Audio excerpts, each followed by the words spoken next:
As long as organisations have been around, they've been looking for ways to drive productivity and to get the best out of their workforce. But what we know is that human psychology and human motivation is infinitely complex, is entirely unique to each individual, and that's what I want to speak to you about this afternoon. So, there are two simple paradigms which exist, and the two reasons why we do anything in life. The first reason is essentially a transactional one. This is where I do things because I have to do them. What I mean by that is maybe you feel that there'll be negative consequences if I don't, therefore I'm fearful of it. Maybe I feel I've got a certain obligation, or maybe I do it because there's a reward and an incentive at play. But in other words, I'm doing it because I feel I have to. I don't really have as much free will in this. And there's a second reason. This is the transformational one, and this is the one that we're going to be speaking about this afternoon. And this is where we do things because we want to do them. And the reasons that we want to do it could be that we're interested in the subject, we feel passionately about it. It could be that we enjoy that particular topic, or quite simply, that we're committed to what it is that we're doing. And you could relate this to almost anything that you do in your lives, working life or personal life. You could take any decision and say, am I doing this because I have to do it, or because I want to do it? Here's a traditional model for an organization, okay? The space in the middle is boundaried by performance measures, by KPIs. And our expectation, therefore, is that an employee doing any particular job will need to stay within these boundaries in order to maintain their job, as it were. And what we do to keep them in those boundaries is we incentivize them through reward structures, through bonus schemes, whatever it is that your organization provides. But of course, we know that some employees maybe cross those boundaries, and so what we have to do is we have to therefore monitor where their performance is, so that when they cross those boundaries and if they enter the red area, what we've got available to us is some sort of punishment or some sort of consequence that happens. Now, the challenge with this model, despite the negative impact on motivation, is actually more profound. Because in order to maintain this model, for it to be sustainable, we actually have to do an awful lot of monitoring. We have to do a lot of observing. And what you end up with is an organization that's essentially spending a huge amount of its time monitoring, reporting, filling out documentation, having to have meetings to justify where my team are, where my performance is at. And actually, if you go and ask a lot of employees in organizations today, they will tell you that a lot of their time is not being spent doing the job that they are being paid to do, or using the skill set that they are expert in. It's actually being spent meeting the management systems that the organization requires in order to justify the fact that they're pointing in the right direction and delivering what they need. So, what's emerging right now is a different model. And this is the model that you'll be familiar with, kind of, I guess, the celebrity organizations which have those cultures that you might look enviously at. And what you'll notice about this emerging transformational model is that the area for freedom, the green area, is much, much wider in this space. And what you have in there is the boundaries are no longer KPIs and aggressive management of performance. Actually, the boundaries now become something around organizational values, as well as the kind of measurable performance standards that you would have. So what you have is people who actually stay within the boundaries because this is how we operate as an organization. These are what we believe in, and what you've got in the green space is the freedom and trust to do whatever you feel is right, as long as it's aligned to, as long as it's within the value set that we have as an organization. And of course, we're still going to give you some outcomes and some measures that you need to deliver on in your role, but these are more headline results. The how-to is slightly different. So in this model, what's driving people upwards? What's causing people to actually want to work? Well, it's that different fuel. It's that sense of purpose, the sense of growing in your role, getting more skillful, and the sense of enjoying what it is that you do. And there's another difference here that you might have noticed, which is in the boundary lines. So the boundary lines in the emerging model are not a solid block of red line.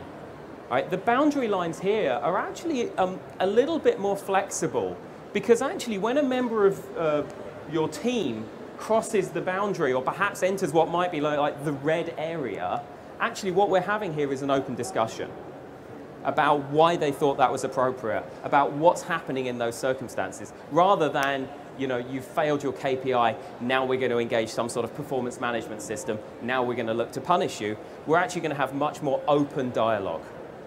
And this is the emerging model. And it's a much freer model. And I came across a quote by the chief executive of Accenture, and here's what he said. The art of leadership is not to spend your time measuring and evaluating. It's about selecting the person. And if you believe you've selected the right person, then you give that person the freedom, the authority, the delegation to innovate and to lead, preferably with some very simple measures. That's what we're talking about. We spend a lot of time recruiting great people for our organizations. You've got the most highly educated, highly skilled workforce we've probably ever seen across industrial history. And somehow we're giving them the least level of trust that you could imagine. And it's really depressing for people who work in our organizations. I'd like to offer you a different perspective. And it comes from an article that I came across a few years ago in Harvard Business School. And it's in the Harvard Business Review. And it's called Goals Gone Wild. And it looked at the impact of performance management technology. In other words, goal setting and performance appraisals, these types of things. Now, the article came to quite a strongly worded conclusion that I'm going to share with you verbatim so that you can read this. These are not my words. And I would draw your attention to the parts that I've underlined. Goal setting. Like, in other words, setting KPIs, setting management targets, this thing that's completely normal in your organizations, probably you can't imagine a world where you wouldn't do that, was seen to create a narrow focus that neglects areas that are not in that person's goals or KPIs, was seen to create a rise in unethical behavior, distorted risk preferences in order to meet those targets, a corrosion of organizational culture. In other words, causing people to act in a countercultural way. And finally, a reduction in intrinsic motivation. Now, this article concluded, again, strongly worded, that rather than using goal setting as like some sort of treatment for motivation, my team member is not motivated, I'm going to prescribe goal setting, that'll get them performing well. They're actually saying, you need to be really careful how you use this technology, how you use this methodology of goal setting, because it can lead to some seriously harmful side effects. They suggest it should come with a warning label. Now, this is an article in an academic paper. You might again read it. You might again think, yes, yes, but. So I would encourage you to just look in the media, literally right now. You know, last year we had Tesco, one of our leading, largest organizations, who overstated their profits by £250 million. Why would an organization do that? Why would one of the largest, most credible, leading companies do that? You know, these aren't dishonest people who are actively trying to sort of lie and cheat, or I don't believe that's the case. You know, these are people who are desperately trying to meet targets, trying to meet the pressures of shareholder demands, of declaring things. These people just fighting for their jobs, I imagine. And almost like a gift to my presentation, last week Volkswagen and the revelation of what's been happening in terms of emissions, they've set aside for that $7.25 billion. At present, that's what they've put to one side to cover the legal case that's going to come following this. Again, I don't believe this is a company filled with people who are lying, cheating, criminal masterminds. I think these are people who are fighting to meet the standards, the objectives that have been placed upon them for fear of their job, or for fear of what might happen in the press if their returns should be less than what was favoured. That's the problem with this. And I mean, you can track this as far back as Enron. Enron was a $63 billion case. And why did Enron collapse? Because of a bonus scheme. I mean, it was a bonus scheme that was so aggressive and so forceful that traders would do anything to get, to get ahead of their colleagues.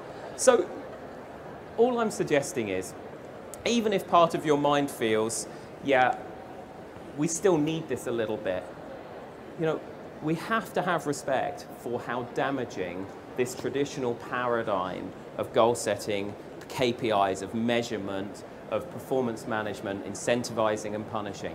You know, this is a high risk area to get into. And that Harvard Business School suggests you need a warning label on this. And I would question how many people in our organizations have had formal training in effective goal setting. I mean, beyond being taught SMART as an acronym, or how many people have actually considered how this behavior might end up causing unethical practices in our organizations. And you might even, if you were being honest, look at yourself and say, well, actually, do I know colleagues or companies that put some advanced invoicing in for next month so that this month's figures look okay? Or maybe if you're in manufacturing, put a little bit of spoilage to one side so we declare it on a month where things are a little quieter. This is normal practice, but it's not at all the culture that we want for our organizations. It's an outcome of an outdated management style that we're somehow wedded to. Okay, I'm going a bit strong maybe there, so let's back off a little bit. You might also be thinking, okay, I'm with you, Chris, that's fine, but we aren't like a Google. We don't have a young, dynamic, highly skilled, very agile workforce. You know, we're a normal company with normal employees who, in a very normal way, expect money. And to be honest, if we don't monitor their performance in a very normal way, their performance may not be up to scratch. I understand that. I just ask that you look around at what's going on in industry and just let some of these messages land on you without perhaps the cynicism that might exist. So for example, here we have Accenture, who this year announced that they are scrapping performance appraisals. Right? Huge consulting firm making a radical decision, but they're not alone. Deloitte also scrapped performance appraisals this year. They concluded that it was wasting £200 million a year. Or maybe they're radical outliers, I don't know. The BBC head of HR said, in her opinion, appraisals don't work. 1 in 3 workers also agree that appraisals and performance management doesn't do what it's meant to do. It isn't a good use of time. Neuroscience. So these are people looking at the physical workings of our brain and how we respond, are coming to the same conclusion, that actually performance measurement and performance ranking technology is having the opposite effect to the one that we want. And we know that employees now and people coming into the workforce today are interested in more than just money. And there's more and more articles proving this and saying these type of messages. Employees are choosing employer brand over cash. In other words, who you are as a company is becoming more important than what you pay people. And there's other articles talking about how people wouldn't leave no matter how much money you paid them if they're enjoying their job, if they feel that what they're getting from their organization is rich and fulfilling. And here's the final one from me in terms of the evidence. The BBC article, is short-termism wrecking the economy? This was 20th of July, just a couple of months ago. And here's a quote by the chief economist from the Bank of England, and he said that the issue could be that management is too focused on short-term shareholder returns and prioritizing cash and increasing share price in the short term, even if it's not in the company's long-term interests.